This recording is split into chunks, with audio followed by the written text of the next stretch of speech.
Welcome, track and field fans, to the Doha Diamond League Instant Reaction Show. I'm co-founder Robert Johnson, joined by ace staff writer. He's living places by me, Boston Celtics fan Jonathan Galt, as well as Yale Business School dropout Weldon Johnson. Let's see here, folks. This is a live edition of our Friday 15 podcast. Piso Masalela of South Africa, 143.11. Botswana. It was Botswana. I was wondering why someone had typed in South Africa. Pryce Hoppel there runs well, almost wins it. Faith Cheritich upset in the women's steeple. Reynald Chariot, former world junior champion in the 1500, moves up to the 5,000 and crushes the field in the last 100 as Cooper Tier struggles. Time to panic for Cooper Tier fans. How about the Jamaican twins, the Clayton twins? They go 1-2. Tia for the win, Tina for second. Shelly and Fraser Pryce only 11.05. Time for her to panic. Tebogo wins, but John's not happy about it. An Italian has won the 400 hurdles in a pathetic time of 49.32. All of that and more, including Grand Slam track, has moved their meets from 3 days to 2. Is it time to panic? Is this a sign of financial distress? Is this a good sign that they're willing to change? Mo Farah lives in Doha now. What does that mean? Much more. Thank you for joining us live or on demand. If you want this as on demand, if you don't want to catch us live, join the Supporters Club today. letsrun.com/subscribe. Yeah, it's the third meet of the Diamond League season, but Doha still kind of feels like the season opener to me, at least, Robert. And it was, the first marquee meet for a number of these athletes. So, yeah, prime overreaction season. Cooper Tier, bury his season. Shelly and Fraser Pryce, she's washed. No, I'm just kidding. But there is a lot to get into. Shall we start with that men's 800? I thought it was a really good race for Masalela, obviously. World leading 143.11. I mean, he was sixth at Worlds 2023, seventh at the Olympics last year. He's a 142 guy, so hardly an unknown. But he just looked so in control this last 200. And not a bad run by Bryce Hoppel by any means. He runs 143.26, which is the fastest he's ever run this early in the season. But I think you can look at it two ways from Bryce Hoppel's perspective. One, I'm in really good shape right now. I ran a good race, almost got my first Diamond League win. He was 1/1500th short. Or you can look at it, oh no, this guy Masalela has gone up a level. This is just another guy I'm going to have to contend with in a loaded event right now. So how are you viewing this for, I guess, Masalela and for Bryce Hoppel? I thought it was a good race for Bryce Hoppel. I mean, American fans don't want to hear it. His mom and dad don't want to hear it. I don't think he's one of the three best 800-meter runners in the world. I think he's going to have to get lucky to get a medal. But 143 on May 16th, that's quite good. For Masalela, it was quite good for him as well. Now, we were handicapping this race quite extensively before this one started. John and I have been known to give out gambling advice to people who place large sums of money.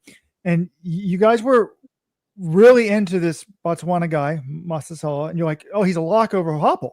And I pushed back on that. And my pushback was, yes, he's run really well so far this year. In case you didn't know, he's the world leader in the 1500s, run 3:30. But I'm like, we've seen this in Grand Slam track. Being in 1500-meter shape and being in 800-meter shape are not the same. Last year, these guys raced twice at 800. And Hoppel won them both. So I'm like, Hoppel wasn't battling for the win at Grand Slam track, but he was way ahead of Cole Hocker, those guys, Jared Goose, who were running basically 144 high. So I sort of thought he was way ahead of them. They're 145 flat, 144 high. I think he's going to run in the 143s here. And he did. And the South African did win the race. But I do think that, maybe he's, I don't know. I think our logic, John, on this one pre-race was pretty accurate.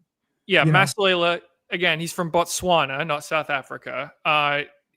He ran Yeah. the time in South Africa, right? He ran the 3:30 world leader in South Africa. That's why. No, he ran it in. Oh, sorry, he did run it in Cape Town. Yes, in South Africa. So, yeah, but that was the thing that sort of struck me about this guy is he was already a very good 800 runner, but I think he's gone up a level this year because he's dropped his 1500 PB from 342 all the way down to 330 this year, which is pretty nuts at age 25. And it's not like he's racing 1500s all the time, but he'll usually run like one or two early in the year and it'll be in the 340s. This year he runs one in Johannesburg on March 19th, runs 335. So that's a huge PB already. And that was a national record actually for Botswana. And then he goes down and knocks another 4.5 seconds off, runs 330 in Cape Town on April 4th. So he looks stronger. And the reason I liked him over Hoppel in this race was just he's sharp and fit right now. Hoppel, yes, he beat those 1500 guys in Kingston, but he wasn't competitive with Wanyonyi and with a rope. So I was just like, all right, I think Masilela is a little bit sharper right now. And, I do wonder, like, could Hoppel have won this thing? Because I think Masilela looked so strong the last 200, but I think he just was more decisive than Hoppel in this race. They were both battling to get into second behind Kinyamal entering the final turn. And Masilela just edged in front of him, and that gave him the jump. And Hoppel ended up just running on the inside of lane one on the final turn. Masilela got a little bit of a gap on him. Hoppel actually, he never gave up. He fought back. He closed the gap a little bit that last 50, but Masilela just was in front when he needed to be. So I think it was a good race by him, but Bryce Hoppel's got to be pretty pleased with this result as well. As the leader of the Bryce Hoppel will break the world record fan club this year. I thought this was a great step for Bryce Hoppel in the right direction. But then when I went and looked to see when he first broke 144 last year, I came up with a date of May 18th. He ran 143.68 at the RIP LA Grand Prix. But if you're Hoppel, you can't be unhappy with this run. I mean, that's the thing with running, right? Masilela has stepped it up this year, but he was an Olympic finalist last year. All of those guys last year are really good. So if you're Hoppel, you don't want to see these guys doing better, but like your focus has to be on yourself. What absolute level are you getting at? I think this is a step in the right direction. Could he win, John? I mean, those looking at the screen now, it's like there's a stride between them. I never thought he was going to win it. I'm sure you could probably rerun it differently, but he did better than I thought he would, to be honest. But the 800s, it's just at a wonderful place right now. These races are exciting. I mean, the focus now mainly has been essentially with Grand Slam track and these guys doubling, where the 1500 guys really aren't competitive in this thing. It was nice to see just a straight up 800 what these guys can do. Yeah, it was a good race. You had the top four were all running 143, which that's just kind of what it's at. Even if you don't have the likes of Arope or Wanyonyi or Sajadi in this race, it's still going to take 143 low to win it in May. And I think for Hoppel, just looking at the rest of his season, I think we could all agree he's not quite as talented as Arope and Wanyonyi. It's always going to be an uphill battle for him to beat one of those guys at one of these championships. But I think he's very much in the mix for third. The problem is there's just a lot of other guys in that mix too. There's Sajadi. They had Masilela today. You have Gabriel Tual. All the other guys who ran 142 last year. It's going to be tough. But obviously he was very close to a medal last year, and he started out 2025 even better than 2024 in terms of the times he's run. So he's still in a good spot. Yeah, I mean, there's a chance Hoppel isn't the best American, right? I mean, you're talking about the rest of the season. None of these guys can take the U.S. championships for granted. I'll say that much. In the 8 or the 15. It's you got to be on your game, and he's been running. Well, he was overshadowed indoors, right? But if we didn't have Josh Hoey on the scene, we'd be like, okay, Hoppel's like really started the season off well. By the way, if you haven't been to the homepage, this is the video version of LetsRun.com, the best track and field website on planet Earth. Up on Let's Run right now, we have a 7,000 word feature on Josh Hoey. How did he go from not being able to break 147 his first 5 years as professional to world indoor champion? Jonathan Galt has written that. To get full access to that article, you need to be a Supporters Club member. LetsRun.com/subscribe. I think that Hoppel does need to be concerned in the sense that Johnny asked at the beginning of the show, like Masalela's taking a step up. But look, Hoppel's the fact that he was coming back on him in the last 100 was good. And, I hope that he ends his career with a medal before it's all said and done. We have it seems like America's always in that boat where we've got the Nick Simmons and Bryce Hoppels of the world sort of banging on the door of the medals, and everything's got to go their way. And hopefully, they ultimately get it. By the way, I want to give a shout out to the meet organizers, Doha, for their timing website going down. I did happen to get a few results. I've got some of them up on the screen before they went down. Kind of ridiculous in the year 2025, you can't get the results up. So we may not have, like, when we talk about how bad Cooper Tier was, we may not actually know the time. But anyways, enough. Well, Doha, they're apparently going to give our president or the country a $400 million jet. I was reading how they've been splashing cash around at American universities more than anyone.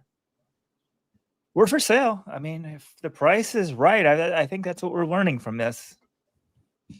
John, don't worry. You got your price too, buddy. Just joking around. All right, let's carry on.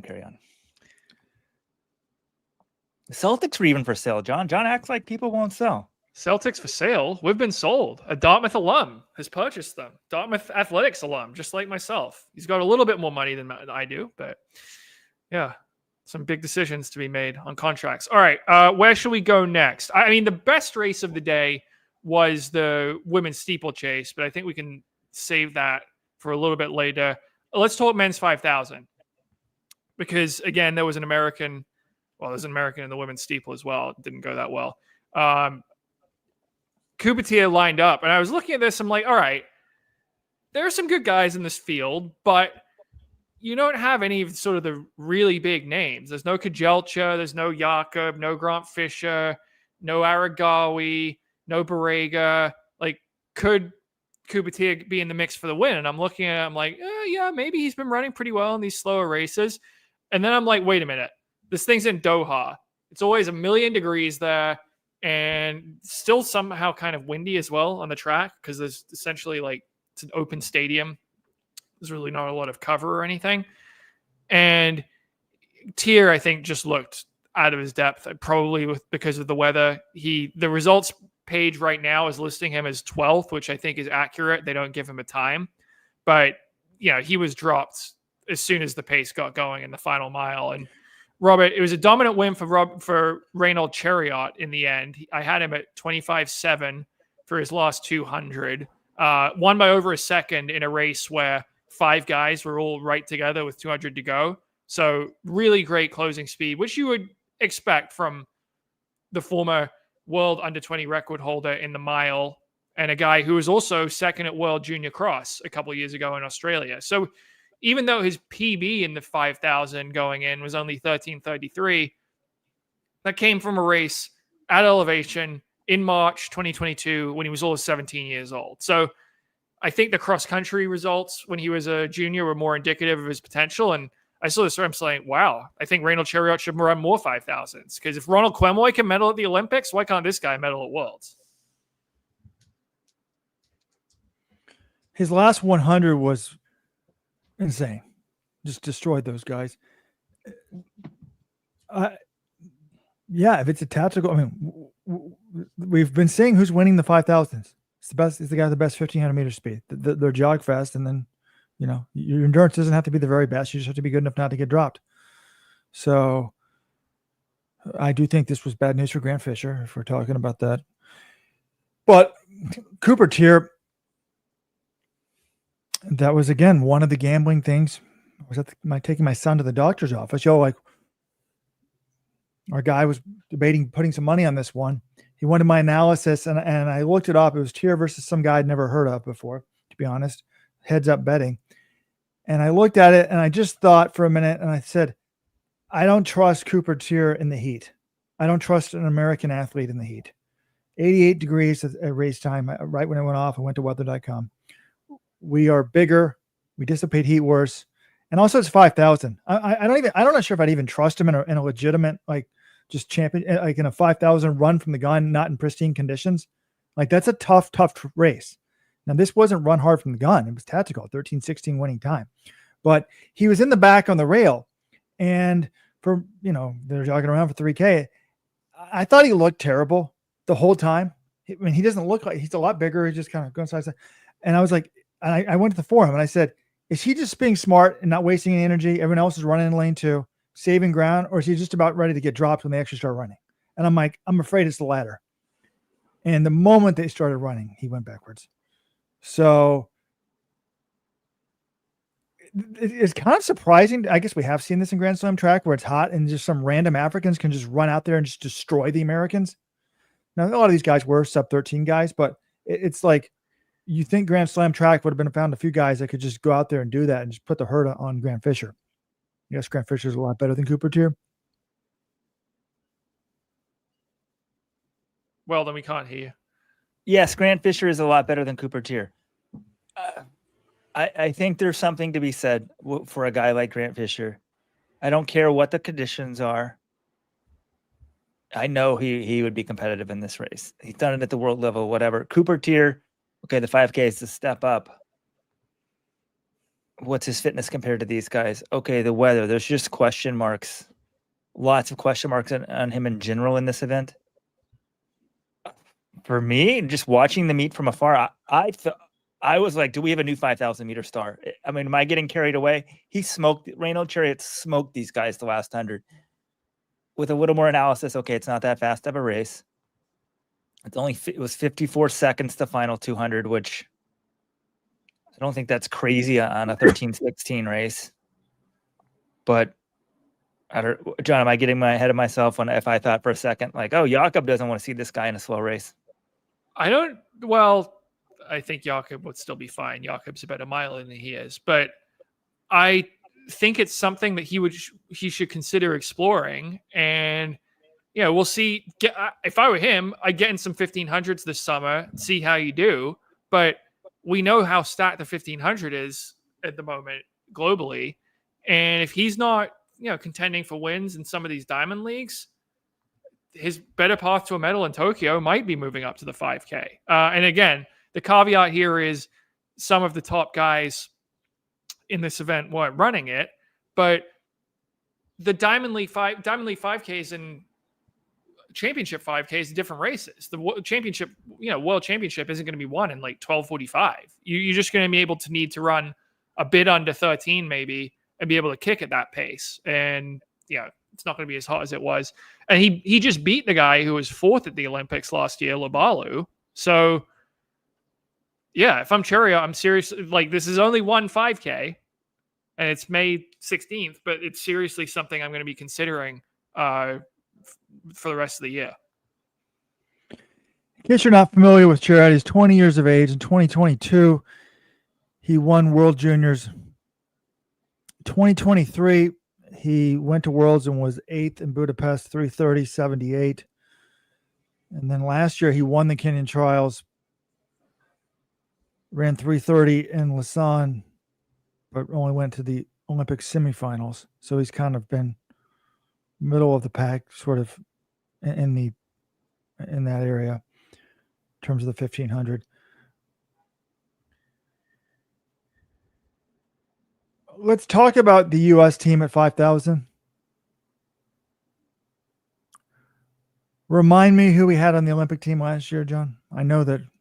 Well, we had Graham Blanks getting in on time. We had Grant Fisher and Blanks, Noor. and then Noor injured himself at the Olympics, and he barely races at all when he's healthy, and he's coming back from injury, so still hasn't raced.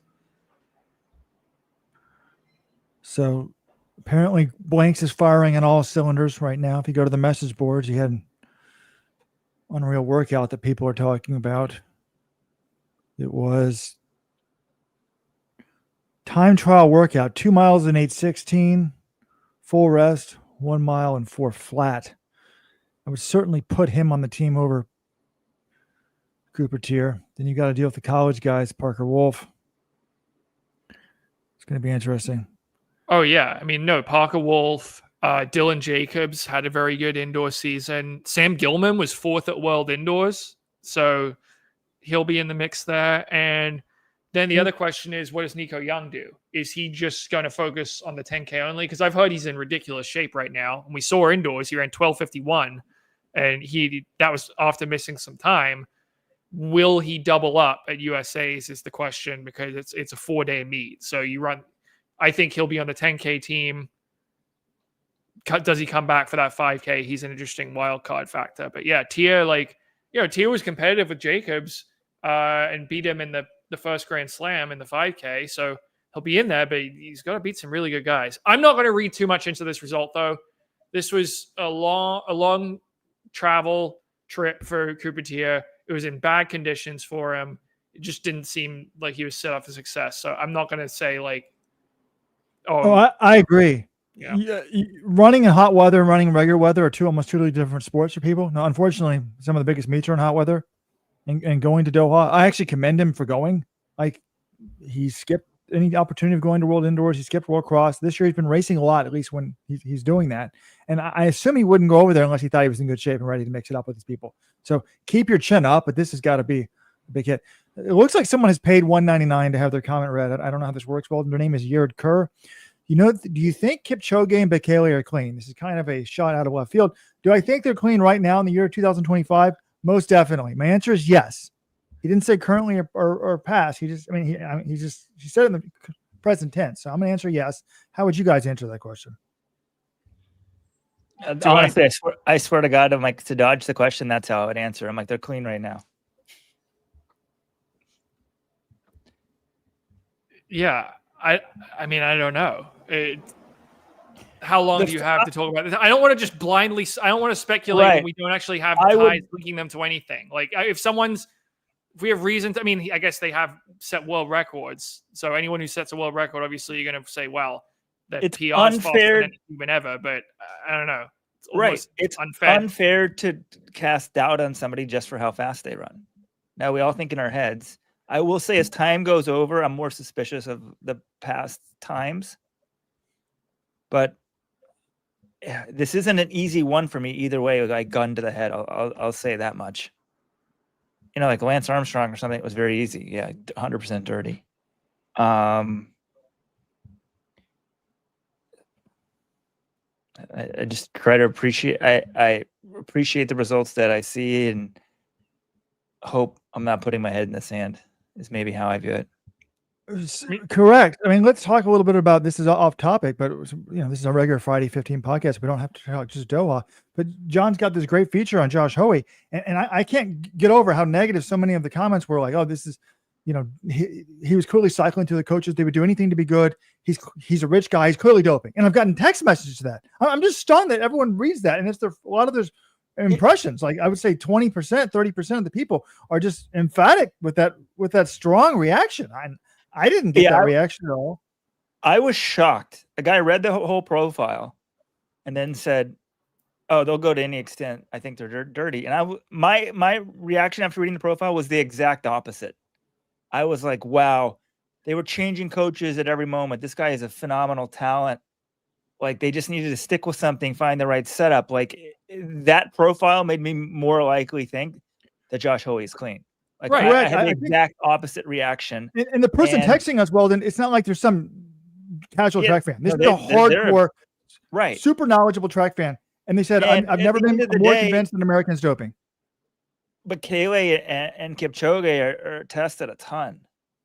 Bekele grew up in Ethiopia 15 years ago. The testing regime was probably pretty different than it is now. But Kipchoge, I don't think there's people too big to fail, essentially. They've been busting people left and right in Kenya. He's passed all the tests. Yeah, my general position on the Kipchoge Bekele thing is unless I've heard something like a source telling me, hey, oh, I saw this person doing this, or, you know, I saw drugs in this camp and these people were taking it. If I have like some sort of evidence to go off of, then I'm going to be more suspicious. I haven't heard it from Kipchoge and Bekele. Specific, like, oh, allegations of doping against them. And they've been in the sport for 20 years plus. They're still going. So, yeah, I give them the benefit of the doubt. As for Josh Hoey, the whole point for writing this story was we don't see a transformation like him very often, if ever. Someone who is a high school phenom, stagnates, doesn't improve at all for 5 years, and then suddenly he's running 143 indoors and winning world indoors. And I just wanted to know, how the hell did this happen? Like, what's the story? What can explain this? Because obviously people who don't have full information are going to leap to drugs and say, well, that's how you get good really quickly, is you start taking drugs. And I was like, well, okay, is there another explanation? Like, what's the guy been through? What's his backstory?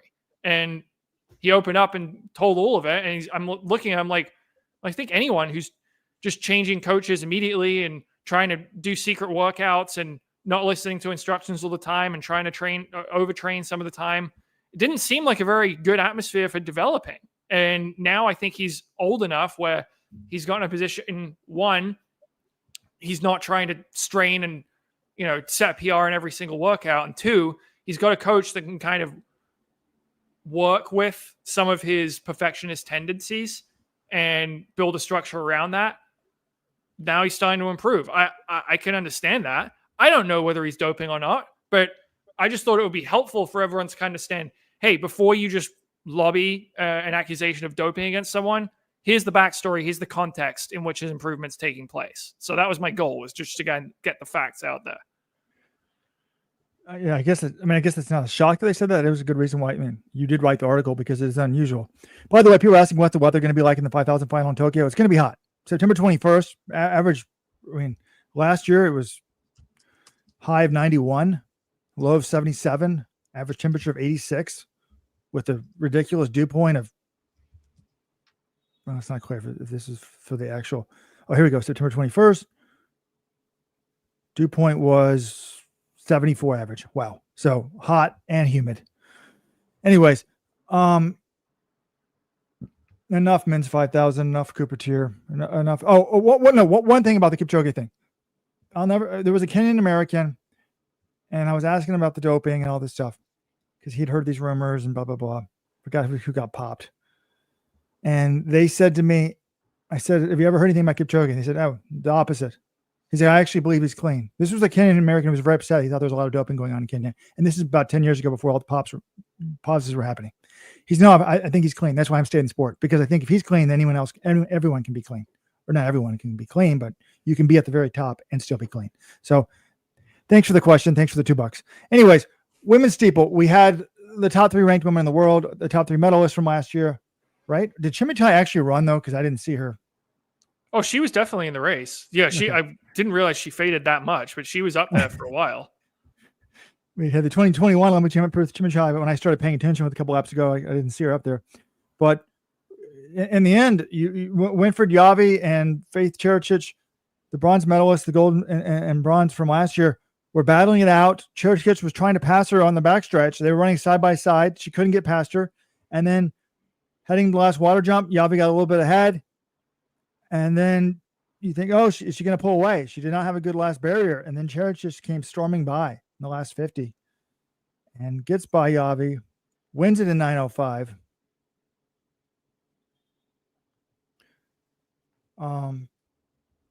So world leading time.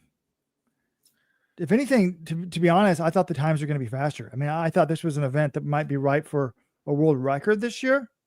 I know it's warm, but I think 3,000 is short enough. You're getting some cooling off when you land in the water every lap that they would run faster than this. But it is surprising to me that Cherchich got the win. She's only 20, quite a talent. Bronze 2023, bronze 2024. Big win for her. Yeah, I absolutely think we can see a world record right this year, because Yavi almost beat it last year. And yeah, she got beaten this race, but Cheretich is a huge talent. 8:55 last year as a 20-year-old. So, and she wins the Diamond League final. So my question was going into this one, who wins between Yavi and Chemutai? Because those are the top two last year. And then also Cheretich, after winning the Diamond League final, is this now a 3-person event? And looks like it very much will be. I mean, Chemutai obviously faded. But yeah, really good run by Cheretich. Really impressive for her to battle back because, as you said, Yavi certainly stutter stepped into that last barrier, but she still had the lead coming off the final barrier. It's very rare to see Winfred Yavi, who has a fantastic kick, get run down like that. So, no, I thought the time might be a little faster, but 9:05 for May, it's fine. And I think they'll be running faster as the year goes on. Now, the other thing from this race, Val Constein, the reigning U.S. champion, was in this race. 2 years ago, she goes to Doha, tears her ACL, misses the rest of the season, comes back from it last year, wins the U.S. title, runs 9:03 at the trials. Just sensational run. We're wondering going into the Olympics, could she be an Olympic medalist?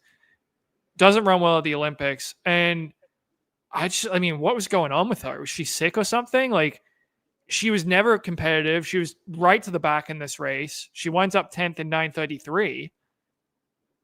There are only two reasons I see for what happened here. I mean, one, she picked up some sort of illness or something, or maybe she didn't. I guess she didn't respond to the heat. But like, you would think if you're not in good shape, you don't fly all the way out from Boulder to Doha to run this race. So I'm just kind of curious what was going on here with her.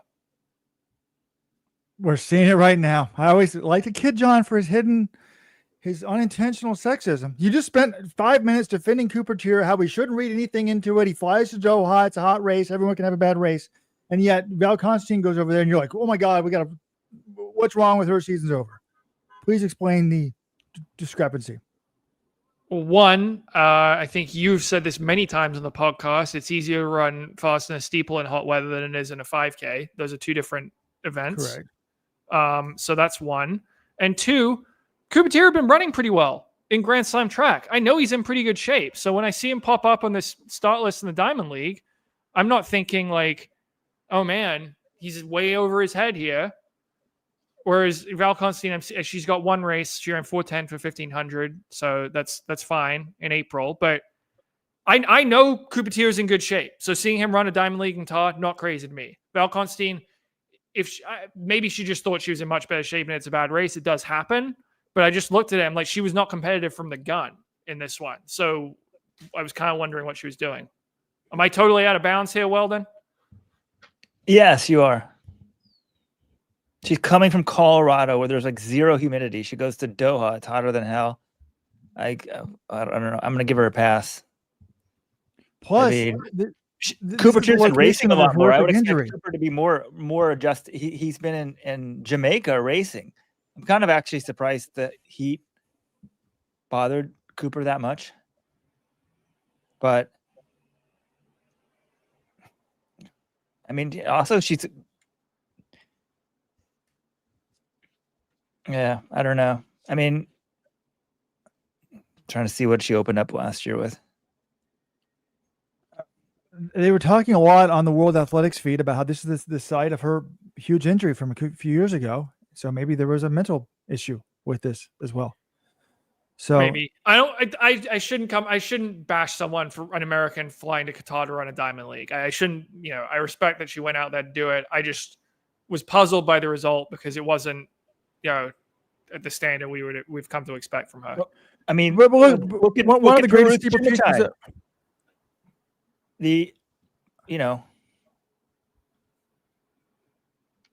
She's run 840 something, 848. One of the best of all time ever, 9:15, Olympic champion. So if she can run 9:15, I'm giving it's okay for Val to run 9:33. They're probably about the same off their PBs. Well, yeah, Chemutai was at least at the front and leading some of this though. She was up there for the win, but it's one race. I'm certainly not writing off the season for her, Robert. It was just a puzzling result.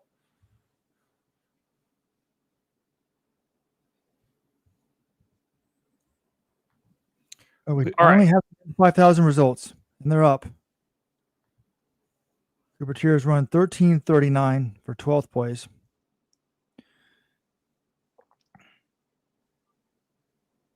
But he's ahead of Getting It Wally. And he Okay. was most importantly ahead of Mohammed Ismail, for those of you betting. All right. Shall we? I mean, the other middle distance race, there was the women's 1500, which the results here are the results page is just not very I've helpful. got them up on the screen. Everybody watching live. Okay. Yeah, it came down to the two Kenyans, Nelly Chepchirchir, Susan Ajure, both Olympians from last year. And Chepchirchir got to the front earlier and just held her off, pulled away. I mean, I thought it was a good run. This wasn't a top field, but Ajure was, sixth in the Olympics last year? So a decent win. Obviously quite slow. This was another one where they just did not go with the paces at all, just like in the 5K. But yeah, I don't have that much deep analysis on a 405 race. Well, yeah. Also, and I expect some of these women to be making the final at Worlds, but probably not contending. So, Well, this is kind of interesting to me because a 405 race like this does nothing for me. There's no big names. And I guess if there was Grand Slam track and there was $100,000 on the line, it might be more entertaining to me. I'm trying to think. What? of course it would be. I mean, better. look at like Mr. Beast on the internet, right? They just give away money. It creates artificial importance for the thing. Let's chit chat that about a little bit, because the first two Diamond Leagues were in China, like a super early hour out here in California. So I didn't watch them live. This was the first sort of Diamond League I've watched since the Grand Slam track. And the artificiality of the doubling and stuff and the money, it does create a little importance. So I've been very critical of it, but at some point I'm like, if this race was for $100,000, yeah, you might feel, it maybe means a little more because you're realizing, oh wow, second place just lost $50,000. We're in like the 200. We can get to that in a second. 100 separated them. So, but at the end of the day, money. Well, you will run out of it. I don't think money is the solution to making track and field popular. Money gets you the best athletes. Correct. Yeah, money draws the athletes, but you need the races and the events kind of to stand on their own. You can't just be saying this race is important. I mean, you can kind of build a buzz by saying, oh, it's for 100K, but that will, if you're still saying that in year 2 or year 3, that's going to get old. Eventually you just want to say, hey, I'm a Grand Slam champion. That's what they want the prestige to be, but that's not a prestige you can just come out of the box with in year 1. All right, we can discuss the Grand Slam changes here in a second, but I think the two headliners at this meet, correct me if I'm wrong, were Shelly and Fraser Pryce and Letsile Tebogo. I'd agree with you. Yep. I would not. Go, Robert. Let's who headlined this meet for you, Robert? I was watching on a VPN and people were saying, please show the men's javelin in its entirety. Last year, they only showed one throw. The Indian fans, billions of people, wanted to see Niraj Chopra, the 2021 Olympic champion, 2023 world champion, relegated to silver last year. And he threw monumentally, folks. Do you guys know what happened today at the meet? I did not see it on the broadcast because I was. He broke 90 meters for the first time. Congratulations to Niraj. Mr. Javelin here. Now that's the good news. The bad news is he was beaten. Not sure who he lost to, but he did lose. I know that much. So, no, to be honest, I was watching on my VPN, and then I checked my email. I got an email from Ryan Fenton of FlowTrack. He's like, "Hey, we're unveiling our new coverage this week for the Diamond League. Here's our press release." And then he sent me a YouTube link, and I clicked on YouTube, and there was like 4 people watching the Diamond League: English Gardner, Matthew Centrowich, Trey Hardy, and somebody else. And then they were playing the Diamond League in the middle. It was kind of like the Manning cast is the way I would describe it. But they weren't really showing the javelin. Like when they went to the field events, they would sort of talk over it. But I actually appreciate that being on YouTube for free. But that's the good news for that. The bad news is it's going to be behind the FloTrack paywall. They just had it free this week to show people like, hey, we're doing this coverage, with some good commentators. We're not just taking the world feed. Now they do also have the world feed, and you can watch the field event feeds only if you're willing to pay for them. Robert, javelin was one of the best events in Doha because you had this storyline of Chopra, his 2-time global champion. He's never broken 90 meters. He finally throws 90 meters in round 3, and he had his hand up. He's like, he knew it, even though it was 90.23. It's not like he cleared it by a mile, but this is a lifelong goal accomplished. He gets it. He's into the lead. And you think, all right, he's probably going to get the win.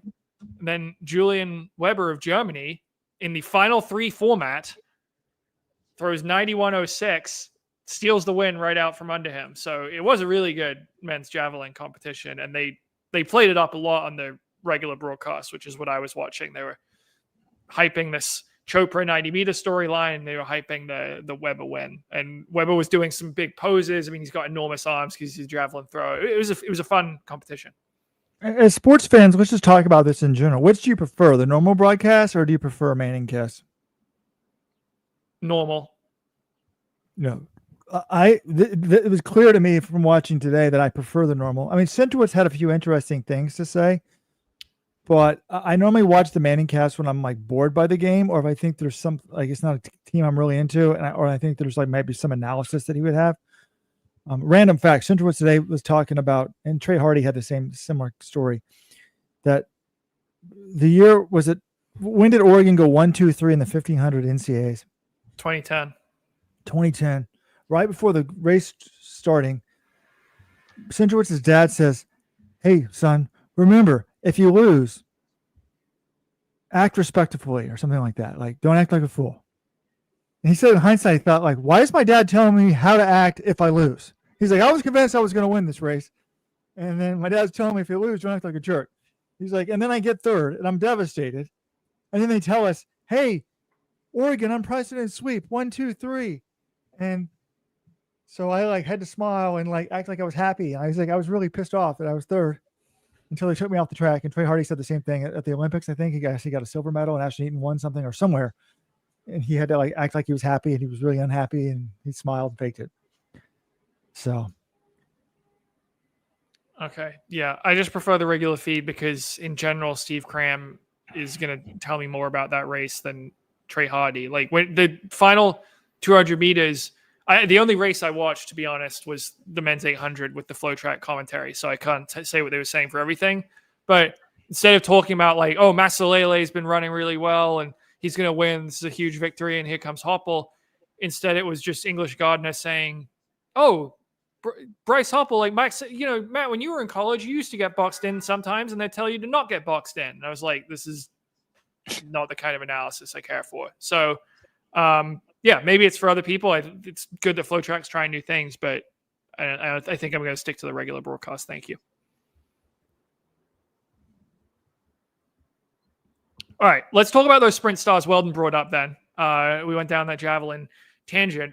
I would agree with you, Robert, Weldon, that Shelly and Fraser Pryce and Letsile Tebogo, those were two of the ones I was most interested in watching, the big headliners.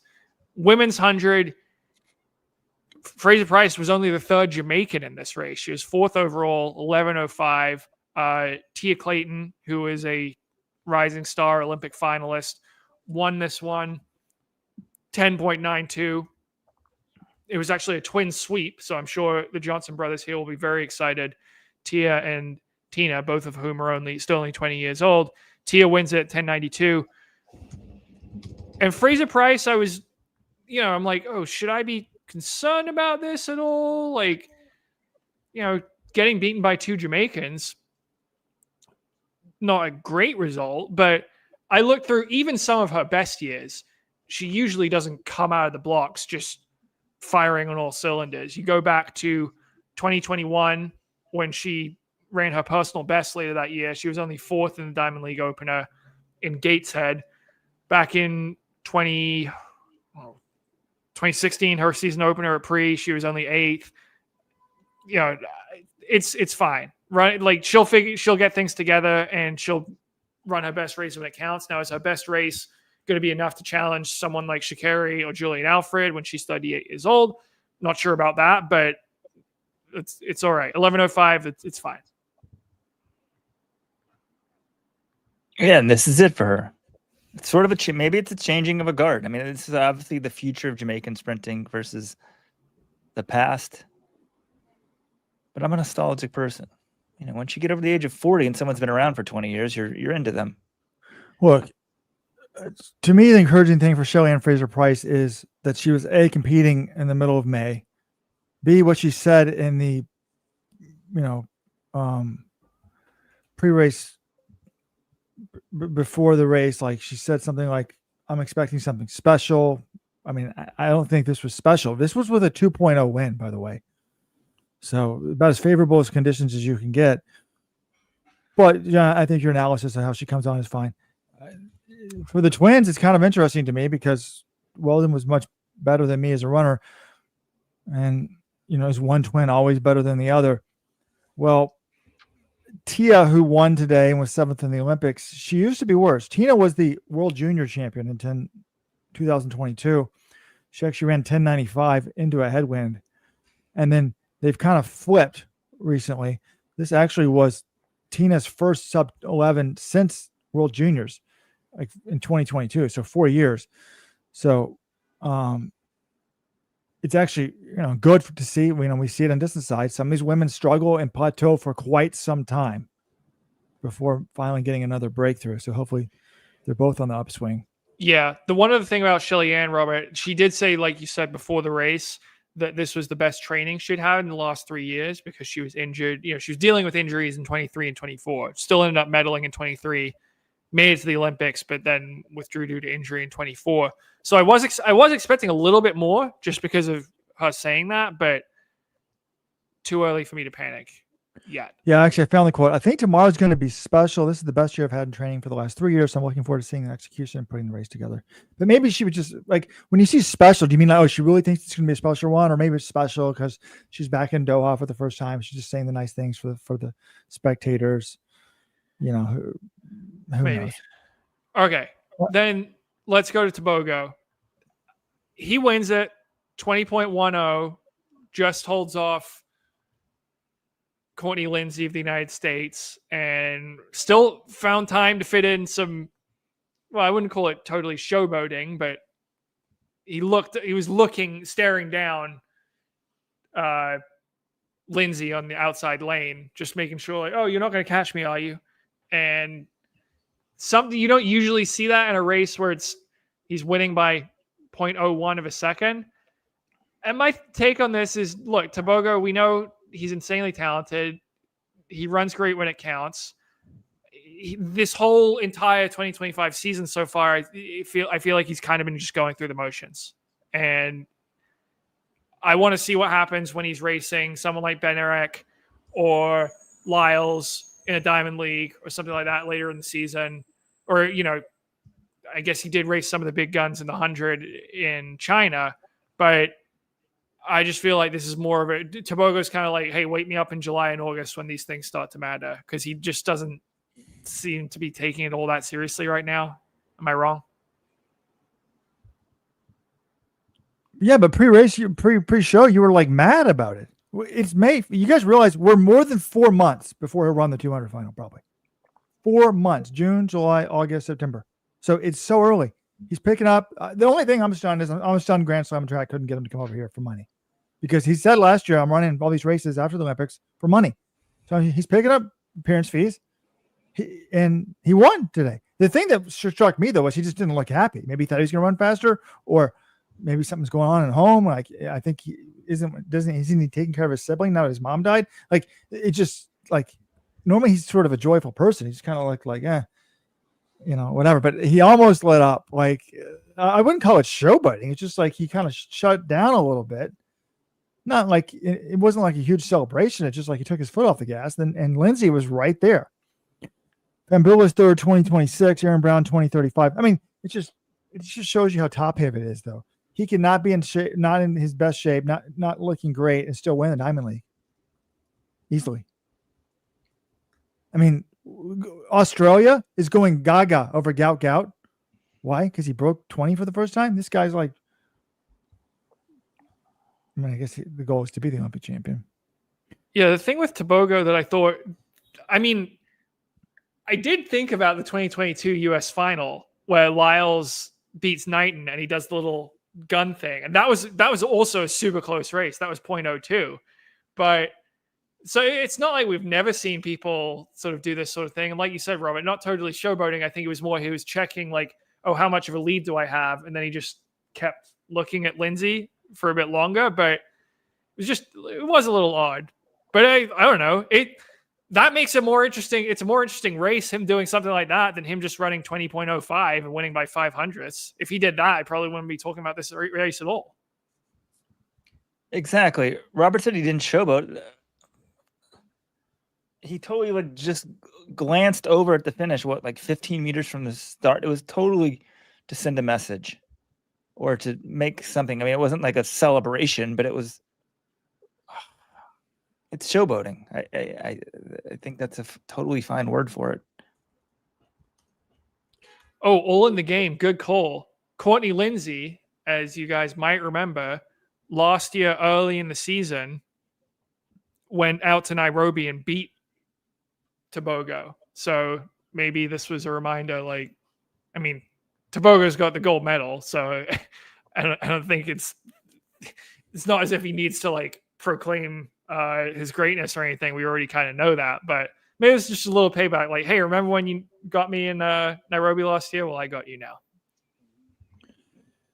Someone's claiming on YouTube that Panesh, no Lyles, is injured. I guess we'll find out. The Atlanta City games are what, next week, John? No, he is injured. He's not running tomorrow. We got an email this morning from a boots on the ground Atlanta correspondent that yes, he's withdrawn from the Atlanta City games due to injury. So that's obviously not a great sign, though, like you said, the Worlds is still 4 months away.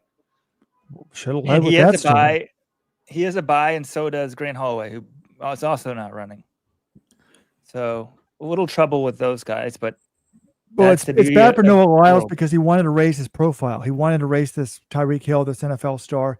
You're the Olympic 100-meter champion. You're never going to have higher visibility than you do right now, and he's not capitalizing on it. He's sitting out injured, so that is disappointing. Okay. One more thing on this Lindsey race. It does. It shows the history between them. It could be just sort of like an internal rivalry, just kind of looking at him. He's looking back. He's like, I got you, man.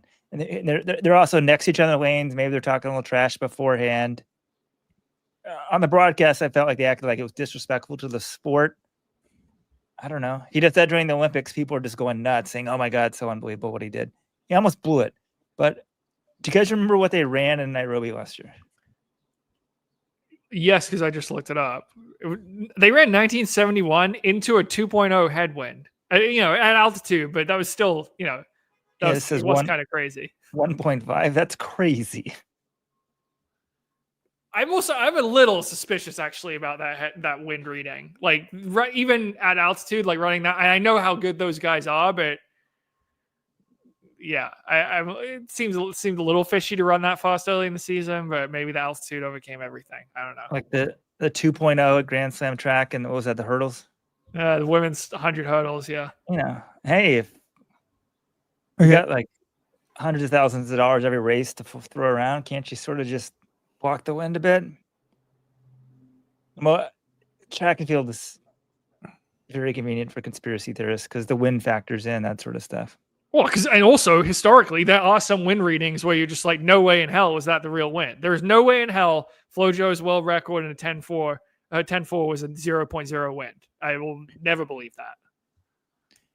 Okay, should we? Yes, enough Doha Diamond League talk. Let me talk about a few other things. One's Doha Diamond League related, though. The Diamond League, I propose that you hire a director of performance by the name of Robert Johnson. And for every meet, I will fly to the city of choice and I will set the rabbiting up. I'm a pioneer in rabbiting. I was one of the first people on this earth to rabbit a woman to a world record.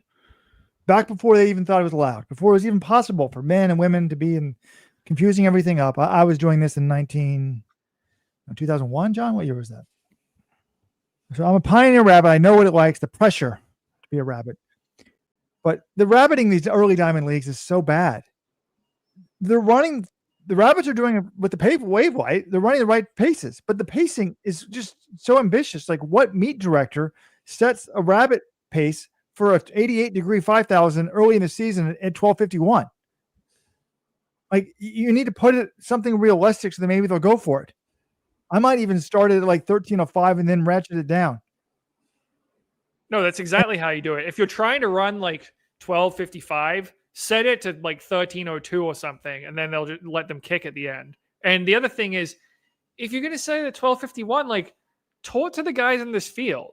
And maybe they did, and maybe the athletes decided, they got to the start line and they realized, wait, it's 88 degrees. I don't want to go with that pace. But you need to be in contact with the athletes. And if no one's requesting a 12:51 and no one wants to run that, you need to adjust it, because otherwise you're going to get what you got today.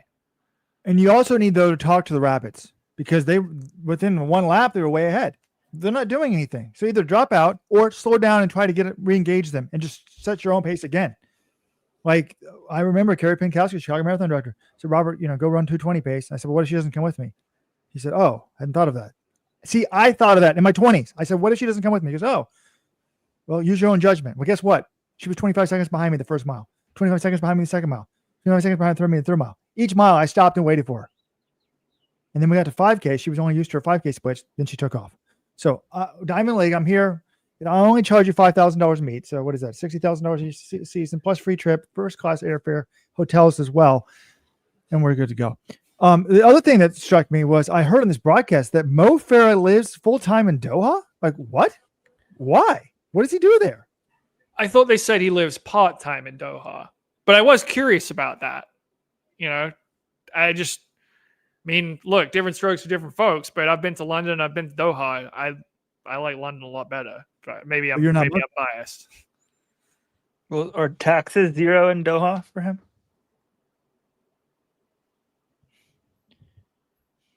Well, I was thinking it could either be a tax issue or it could be a religion issue. Maybe he's more comfortable there. But it did strike me kind of like, okay, like, you're one of Britain's most famous athletes, and yet you don't live there?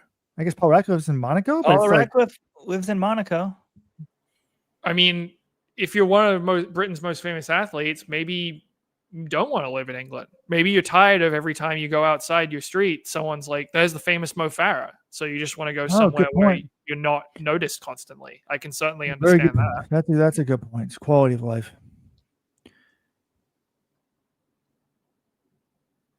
The other comment I had was,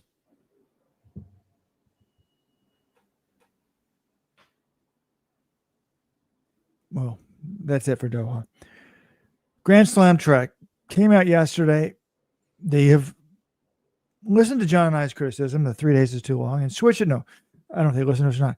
It was a 3-day format. They're switching off this Philadelphia meet to 2 days. I imagine they're also going to switch LA to 2 days. We don't know that for sure. But so a 3-day meet to 2 days, which I think all three of us are on board for, because it was too drawn out. 3 days in a row to pay attention is a lot for a track fan. We're not used to that. And whatever. In the process to do that, they have gotten rid of the men's 5,000 and women's 5,000. So there's now only one long distance race. And they didn't have to do this, but they've cut the prize money in half as well for that event group. So everyone else gets $100,000 for first. This event group only gets $50,000 for first. Admittedly, they only have to run race. So is this smart that they're making changes? Is this a sign of panic that, whatever, they're going to end up saving probably $500,000 just in the prize money alone in the over two meets, plus all the hotels they'll be saving? I think Okay, let me jump in. It's crazy. It shows how much prize money's for every event. They can save $500,000 by cutting 2 events. Is it panic? No. Is it smart? Yes. It shows to me, obviously, they weren't selling any tickets for Friday. Did that surprise you? We said, how are they going to fill up Pin for 3 days? They're not. They're not going to fill it up for 2 days either. But it's either this or put out a product that looks really bad on TV, keep losing more and more money. Like, you have to adapt. So I applaud them for adapting. They killed the 5,000 meters. I'm really against that in principle. And I think this means this event is gone next year if this thing continues, because the whole thing is still based on doubling. And now they're going to have one non-doubling event. But if we're going to have one event, can we have a 5K instead of a 3K? The 3Ks, Michael, it's like them running a 300 instead of a 200 or a 400. It's fine occasionally, but it's not the standard event. Now, maybe they're worried about the heat and that sort of stuff because they've had some problems. But we just saw a 90-degree 5K in Doha, and they ran fine. So if they get rid of men's distance entirely next year, you think there's no 3, no 5? So then do we support the league? What if they just get rid of the 15 and 8 too? I mean, if they had started this thing, look, they didn't have field events. We turned a blind eye. Now, if they just cap it at 800 and 1,500, I think a lot of hardcore track fans, the Let's Run audience, will be like, no, sorry, I'm done. To some extent, they still might watch it as a entertainment product. Am I going too far overboard there, John? Obviously, they don't have a 10K. Everyone's fine with that sort of stuff. But I think. No, but let me interrupt here, because when they did the 3 and the 5, both on Rabbit, I thought this is stupid. I actually thought to myself, I'm surprised they even have a distance. If they're going to do it that way, that's not going to be a compelling product, and we were right about that. But it's like, I thought, well, they probably did distance because it would be too much of an uproar if they just had sprinting. Maybe an 8 and a 15 with the marquee milers. But at what level do we, we didn't go to bat for our field eventers when they got axed. It's okay now that we didn't go to bat when the steeplechasers got axed, but now if Grant Fisher might get axed, we're going to go to bat for them, or we're just going to let it. We're just going to keep supporting the league. I mean, everyone's allowed to think. You're entitled to your own opinion. If you don't like Grand Slam track anymore because there's no 5K, you're allowed to have that opinion. I'd probably still be interested, but I like having a 5K and having distance runners in a track meet. Distance running's my favorite part of track and field. That, and middle distance running and long distance running. So if I'm just like putting on my fan hat, yeah, I want a 3K and 5K. It's going to make me more interested in watching the league. I still like the sprints, but distance is fun. And I think the problem they've run into here is, which they should have known going in, you have people running unrabbited 5Ks and 3Ks in hot weather, particularly 2 in the span of 3 days. Some of those are going to go really tactical because most people just aren't want to go, unless you've got an Agnes and Gedich, who is essentially a 10K runner coming down and knows the only way she's going to be winning or contending is if she really forces a fast pace. But you don't have that in the men's races. So the product, I can't imagine that Michael Johnson was all that thrilled about these races, just because so much of it is these men's distance runners going through the motions for the first 8 or 11 What do you mean going laps. through the motion? You said the problem and going through the motions. Why is it a problem? What's wrong with tactical? They've said all along, time doesn't matter. I've been hearing people for years saying we have too many rabbit races. Time doesn't matter. So if you're not putting a rabbit in, why do they care if they jog? What's wrong with tactical? Robert, I've seen a lot of people complaining, saying I don't like watching a pro 3K where no one is trying to make any moves or do anything until the last lap, and where the winning time's 8:17. The last lap was great in Miami, no doubt, but there are a lot of fans who just don't like that. They want to see people trying to do something before the last 400. The same thing with Kingston. A lot of people don't like seeing a pro men's 5K won in 14:39. Okay, apart from that, get rabbits. Guess what? Get rabbits, like I said. I mean, the reality is get rabbits. I predicted this, but it's like a lot of people stop reading Twitter. I never understood. I'm like, oh, Grant Fisher kicked for third. That's why they doomed the event. I'm like, why is kicking for third that much more exciting than kicking for first? You still got $100,000 on the line.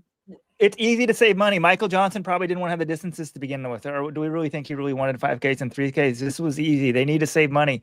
They're like, let's scrap this. We'll go 2 days. We'll take out the 2 longest events. The curious thing to me is the schedule isn't. It still takes up about the same amount of time. They're still gonna have like a 30-minute pregame show.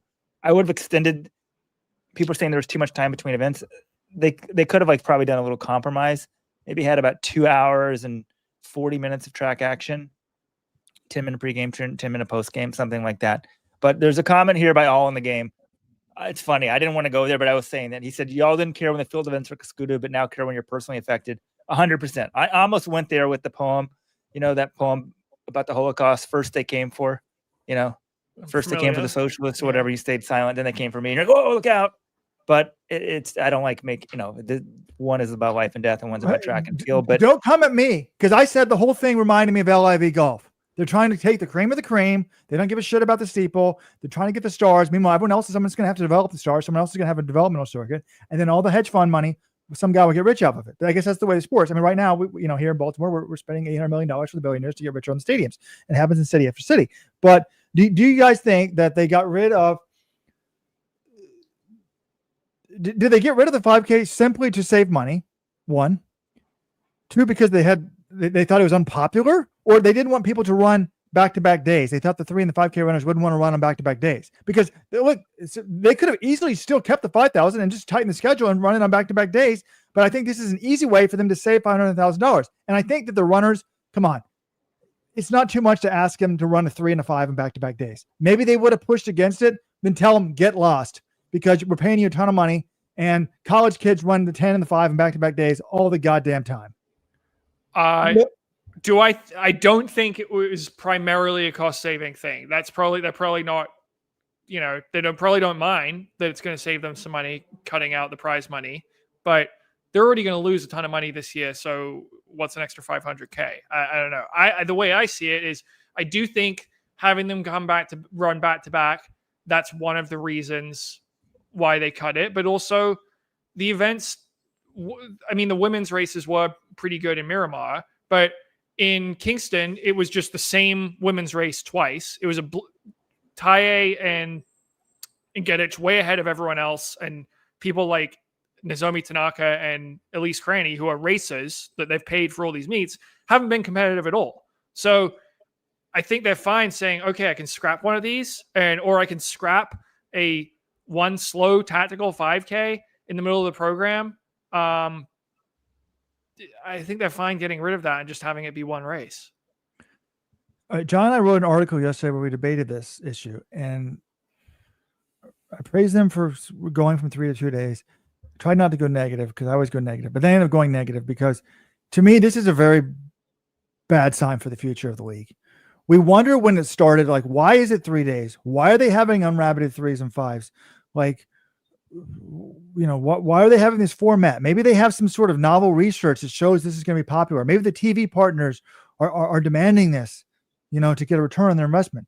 I think, or maybe the financial model shows you have to have the ticket sales for 3 days. Well, all the TV stuff and the ticket sales is out the window. Clearly, if anything, I think they're paying the TV partners. I don't think they're getting much money, if any, from the TV people. And then the ticket sales have been basically non-existent. I guess there was some in Florida, but they're not making enough money about it. And then more, the fact that they're just willing to get rid of this format that they banked themselves on, shows that they were just like you and I with a lot of money. They had an idea, they decided to go with it. It's better than nothing, but it's not some magic genius plan. It's just like, and some people thought that my comment was a little bit mean, but I said, look, like Michael Johnson was Galen Rupp's agent, and Galen Rupp got rid of him as an agent. Like, he's not necessarily some smartest guy ever to set foot in track and field. I think this is a cool idea, and he somehow organized and got the people going together. But for some reason, we thought, everything he does touches the gold. No, I'm more optimistic about this than you are, Robert, because one, they're listening to feedback and they're recognizing mistakes and they're fixing them early. It's crazy. Like, after 2 meets, they're already changing the format. That shows like they're very open to change. I think that's a good thing. And I don't expect them to get the perfect formula for a format that is going to change the nature of the sport right out of the box. Now, I'm not sure if it'll ever change the nature of the sport, but I don't have an issue with a startup. How many startups in the world do we see change what their focus is, or change the interface of the app, or make all these like changes? It might look totally different in year 3 than it does from year 1. That's okay. Like, as long if you're growing, that's good. Will they ever get the growth necessary to be like really long-term sustainable? I'm not convinced about that, but I'm fine with them pivoting when they see something isn't working. That's fine. They had to change. If they didn't change, they're idiotic. I mean, guys, this thing hasn't been a resounding success. They need to make changes. I don't think people are going to care ultimately at the end of the day that the change was like midstream and things aren't going well. Miramar was fine. Miramar was fine. They had a bad visual for Jamaica. But Miramar didn't have a lot of people there on Friday, Robert. They got to cut costs somehow. And we all said ultimately that 3 days was too much. So make the changes now, apologize later. We knew that before. But yeah, I think a lot of these they said pretty much you could line up what we said about this thing beforehand, apart from the doubling. We said like don't even do the doubling. I think everything we said came true. How are they going to get fans? They're not. 3K, 5K, bad idea. Okay, that's gone. So like essentially they're listening to like what we were saying beforehand. And for those of you that are kind of new to the Let's Run or the podcast, I mean, I've been saying for 20 years, if there was some magic way to market track and field to make it not a, super popular, we would have figured it out. We've gone from I forgot what it was called, the team thing in Eugene. What was that thing called, John? Track Town Summer Series. We also had that European thing where they had different meet setups and scoring. I forgot what that was called. We probably tried 5 different things. I just think we have a tendency on this podcast to be a little too negative about this. Look, they're trying. They're giving it an effort. They're putting the people behind this are putting a lot of effort into it. They're trying to make this thing succeed. I can't criticize them for that. And I feel like that we kind of lose track of this. Is like, look, Michael Johnson, you can criticize him if you want, Robert. He's stepping up the plate and trying to make a difference. And I don't know if it's going to work, but he's going for it, and I respect that.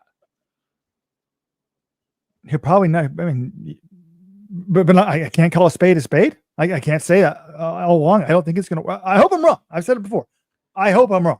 I just don't think that I am wrong. You can criticize it. I just feel like the tendency is just to go negative on everything. They're making changes. I agree with both of the changes. We're not going negative. We're saying that, he listened to the feedback. It could be that they're running out of money and they're desperate to save costs. Well, it could be both, right? It's pretty obvious that this thing. Let's take a step back. Do you think Grand Slam track is going better or worse than they expected? Worse. Probably worse. Yeah, I think with attendance, people are like, "Oh, TV numbers are terrible." Nobody watches. What network are they on again? It's not WB. It's CW. TW. CW. Excuse me. You just don't get big audiences in that. But the attendance has been worse. Okay, so 3 days really isn't working. Okay, so let's make changes. We'll make 2 days. Okay, that's good. How do we do that? Okay, we got to cut some time. We'll take out the biggest event. Hey, we'll save money too. Like we've been bringing it. We're because of the attendance, we're doing less than money. Okay, we can save like $500,000. Okay, let's do that. So this all was part of the necessary step. The press release. What do you want the press release to say? Like, shit's not going as well as we thought. We got to change. No, they're going to try to put a positive spin on it as possible. I'd only heard about the critic is the one who doesn't count, the Roosevelt quote, but I always felt bad about being negative. Now I'm not going to feel bad for the rest of my life. Kevin LeBlanc on YouTube. Rojo is the Socrates of track. Criticize away. The unexamined life is not worth living. So my whole life, the Roosevelt quote was bothering me because I'm so negative on the show all the time, criticizing this. Cooper Tier's not going to be world class. Bryce Hoppel's not going to medal. Grass on tax to flop. And I felt bad about it. But now, I don't know who Socrates is, but he sounds like a famous dude from a long time ago. So that's good, right, John? If he's calling me Socrates. Don't know Socrates. So wait, Robert. All right, we're going to do a little side game here. What ancient civilization was Socrates from? He was probably Greek or Roman. One of those two is correct. Which one do you think it is? Are those the same? Those aren't the same? Different places. Greek is from Greece. Romans. Robert, come on. Please stop. Robert, I think he's Greek. Yeah. Wait, were you trolling me, Robert? I mean, Socrates, he mentored Plato, who mentored Aristotle, who mentored Alexander the Great. Died of hemlock. He was poisoned. Anyway. Yeah, you can criticize stuff, but someone in the comments here is very optimistic, saying if Let's Run was given the opportunity to start a track league, it would be a wild success. I firmly believe that's not the case because I don't know if anyone can create a track league that's a wild success. I think the Diamond League's doing pretty well, but asking me to start a new thing, Robert, are you so confident? Do you agree with this person? If Let's Run was given the opportunity to start a track league, it would be a wild success. Do you agree with that statement or not? Absolutely not. I should have said that better. Absolutely not. Nobody can guarantee that. But I've seen threads on Let's Run like, you guys are too negative. We are trying to point out things they should be doing so this thing becomes successful. We have knowledge in this industry. Some of the stuff they were doing made no sense. I think when Kyle Merber hears us, he says, "Oh yeah, these guys are making sense." Like, Michael Johnson can say, "Oh, you guys are just negative." No. We were actually dead on accurate. Look, do I think I can make a huge mass participation, spectator-friendly track league? Absolutely not.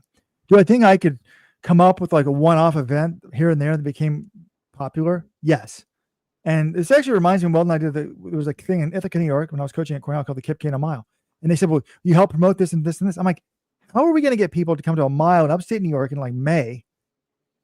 Like, no, I don't want any part of this. Like, this doesn't make any sense. Why are we honoring Kip Kano in Ithaca when he's from Kenya? Like, this doesn't make any sense. But I did say, well, but if you have the money, I'll help you get the fields together. And we got Nick Willis, a lot of people. So I got the runners there. But I would just my main thing, I would save a lot of money. I would have a lot fewer events. I would not be spending $500,000 per event. I would have like 1 or 2 events. Now, they might get me divorced. It might be like the best looking bikini 1500 meter of all time. Like that might be my event for 2026. Something like that. Like it would not be a traditional track and field meet. Let's put it that way. Okay. I was going to say, like, my concern would be like recruiting the fields. Is Sha'Carri Richardson going to sign up for the Let'sRun.com track league? Not optimistic about that. What about Noah Lyles, who Robert has gotten in some jabs and doubted Noah Lyles about winning the gold, but Noah seems to at least take it in stride and is okay with it. So Noah might sign up, but I'm not confident we'll get Sha'Carri. I guarantee I will get the fields there. John, how much do they say by cutting the 500, the 200, the 5K, excuse me? If they cut it from LA as well, they would say $500K in total in prize money. Okay, so that's just prize money per event. That's very easy. That 250 just goes, Sha'Carri, here's your 250. Come run the track meet. Problem solved. Like, come on, guys.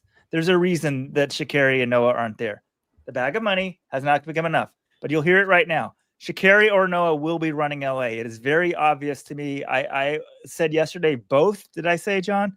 But I feel very confident, and I have no insider information except seeing on their Instagram. They talked to Otto Bolden and they said, who does Grand Slam Track need? And this is posted on the Grand Slam Track Instagram. And he's like, Sha'Carri and Noah. And I'm like, we'd heard, and we'd also heard, John had heard to expect big things in LA. So that's how it's going to go out. Sha'Carri and or Noah will be in LA. All in the game. I'll be still adamant that Sha'Carri and Coleman are not going to sign up for the Let's Run track meet. I'm on the record as saying Christian Coleman could be your world champion this year. Will be. No, he won't. That's my bold prediction anyway, my crazy prediction. But all in the game. This is a business. At the end of the day, they may not ask some questions. We said we're trying to do our job, but like if we say, hey, we really value you guys. You guys are the most valuable people for this thing. Here's $250,000. Come run our one meet. They would be there. If it works out, come on. Well, if that's not enough, I could up it. I have to imagine Sha'Carri. I have to imagine Sha'Carri was offered at least $250K, maybe. I wouldn't be surprised if they offered a $500K to run all 4 Grand Slams. Now it's 4 meets instead of 1, but I bet she was offered well into the 6 figures to get Sha'Carri because they know she's the biggest track name in the U.S., if not the world. Right, but also, do you guys know who has run the New York Grand Prix? Who in years past? Sha'Carri and Noah. Sha'Carri. Yeah. Sha'Carri and Noah. Well, Noah, I mean, his agent runs the meet, so they've gotten in. But also, like, wait, do you guys remember that thing being packed and jillions of people coming out? Well, I remember the New York Grand Prix. I do remember them selling out the home straight or coming close to it because there's one stand. Coming close to it, right? I'm just saying it's still you still have to market the event, have the people get the word out. Like There's a lot to distract people these days. Wow, I'm honored. Get Let's Run support. Lisa and Kevin, are you Supporters Club members? Email me, Robert. Let's run. I've been invited to Nova Scotia for some adult beverages. Lisa's invited me to New York City. I better have my wife attend if I Lisa's a longtime Let's Run fan. She's always saying how much she wants to wine and dine Rojo. Okay. Anything else to hit? Scotia, yes. Is Nova Scotia Western Canada, Robert, or Eastern Canada? Go. Eastern Canada. I just looked it up. It's close to me. That's not fair. Nova Scotia. That's where my mom's side of the family comes from, by the way. Both my grandparents from Nova Scotia. Any Baltimoreans, we need to start hanging out. Weldon's got all these friends taking NBA games. You guys, John should be officially worried, by the way. This is Supporters Club only, right? So the masses can't hear me. I had my first run. I had my first running date 2 days ago, yesterday morning, 6 a.m. Had to get up at 5:45. John, I now have a training partner. I don't think I'm in sub-3 shape yet, but I'm pretty close. I'm happy for you, Robert. I want you to run the sub-3 marathon. I don't remember what our bet is, but I want you to do this. I just don't think you ever will. So I used to run 7-minute pace from easy days, and then I'd run a 5:20 marathon. Or 5:25. Do you run a minute 35 seconds faster than what you think? Because I'm in trouble. I only did 5 miles, and this was a long run for me. That used to be my short run. I did 5 miles at 8:30 pace, so I'm not quite there yet. You take a minute 30 off, you're close to the pace you need, but I'm only running 5 miles. How did it feel, Robert? Hard? No, I could talk. I was pretty pleased. I mean, my heart rate was up in the 150 though, 152. Okay, final couple things. I mean, we got conference weekend this year, the NCAA. I see that Ethan Strand and Gary Martin are both running the 1500 final at ACC. So that's on Saturday. That should be pretty fun. You got the Big Ten meet at Hayward Field in Oregon. Feels like a crime against nature, but no. Hayward's hosting big track meets. Wait, no? You think this is normal to have the Big Ten champs at Hayward, Robert? I thought it was a crime against humanity until I read this great article by our friend David Woods for Dystat. And I don't know where he got this data, how he even knew this existed. He did a look back. Apparently the Big Ten versus the Pac-10, was called the Pacific Coast. They used to have a dual meet called the Big Ten versus the Pacific Coast Dual Meet Series. It was from 1937 to 1955. In 1951, the largest crowd ever showed up for a track meet in Eugene, 6,500 people. So they have a history, John. That made me feel good. By the way, nothing gets past John. Did you know, John, that Jackie Robinson was a track athlete? Yeah, it's one of the, because he played all the different sports at UCLA. The one thing I do take issue with, though, David said in his article, he played football, basketball, baseball, track, and maybe one other sport at UCLA. And they said baseball was his worst sport. I'm sorry, that can't possibly be true. This is one of the greatest baseball players ever. I just refuse to believe baseball was his worst sport at UCLA. I feel like that's something that probably just, it's an urban legend and it becomes sort of the truth and people just keep saying it.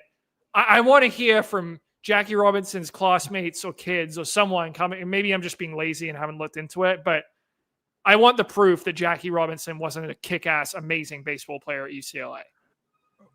I saw that line as well, but I didn't realize, he was damn good at track. He won an NCAA title in the long jump.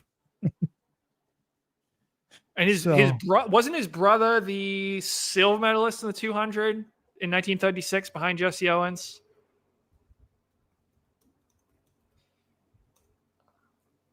Mac Robinson. I know he was in one of those Owens races. Yes. Oh, got that one right. I can keep my stats nerd crown. All right. There's also, John. You type it into Google, was baseball Jackie Robinson's worst sport? The first option that comes up is ESPN, and it says that it was probably his worst sport. Yeah, but based on what? So Google tells me that? I just want to know what's the proof that it was his worst sport? Yeah, I don't know. It's just stated at the top of this ESPN article. There's no explanation for why. And if it was his worst sport, why was that the one he went into? I guess baseball was the most popular sport in the U.S. back then. How do I get to Nova Scotia? Do I have to get on a ferry or can I swim? I wouldn't recommend swimming. Well, it's the year 2025. There are many transportation options available to a man of your means, Robert. You can get on a plane. You can take a long boat ride. You can drive if you I so feel I have to inclined. come through Boston. I might as well take you with me. All right, Okay. everyone. We love you. Thanks for being supporters club members. If you're watching an X or YouTube or Facebook right now, we appreciate it, but we appreciate it more if you go to letsrun.com/subscribe so you can get the Josh Hoey feature. Until next time. Happy weekend. Go Celtics.